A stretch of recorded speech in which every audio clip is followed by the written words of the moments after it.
Ben, it's an absolute displeasure to see me standing. Well, it's absolute. I will get to my question, however. Thank you for coming anyway.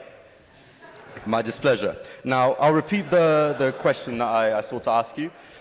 You have recently been discussing a lot about the history of the occupation of Palestine. I will call it that. I know you will oppose that, but I will call it that. The occupation of Palestine. The whole thing, right? Just to be clear? The entirety of Palestine. Thank you. You may accuse me of genocide if you wish. That is not my position. Sure. And I will, but go ahead.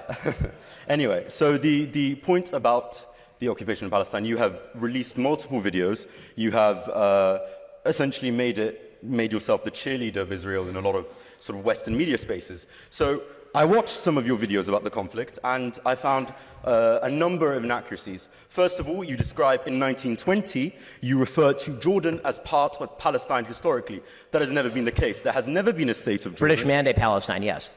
That is still not the case. Jordan has never been part or considered part of Palestine. The only time that Jordan has been considered adjacent to Palestine is part of sort of biblical mythology where Transjordan was a reason. That's wildly inaccurate. The British Mandate had a mandate over all of Palestine, and then they separated off Transjordan and handed it to the Hashemite Kingdom of Jordan. You will get your chance to reply. Let me finish. Now, the second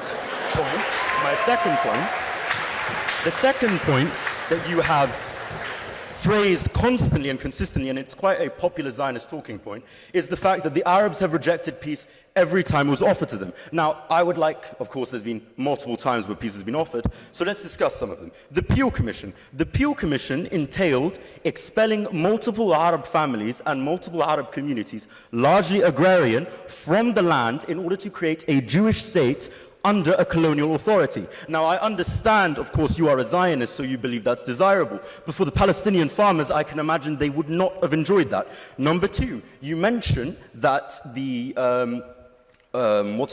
that after 1948, the Arabs had the chance to negotiate and make peace with Israel. Apart from the fact that in 1956, Israel invaded the Sinai in Egypt, unprovoked, purely due to the fact that President Nasser nationalized the Suez Canal.